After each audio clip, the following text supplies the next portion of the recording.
Iprito na ta itong gimarinate nga karni. Pritohon tani kay himuon tani og hamonada.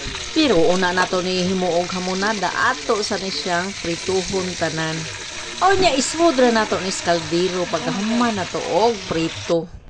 Last nga prito na sad ni kaning usa na lay nabilin. Ato na ning ipaduol nga re kay ato na ning isunod og prito. Ikarga na nato kay ato anang prituhon. Nya ato nang ibutang sa init kay mantika.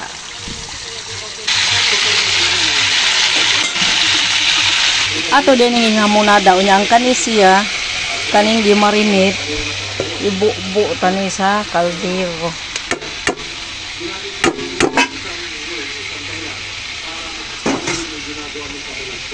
Pagkang magprito ani siyempre ato na ning palataon.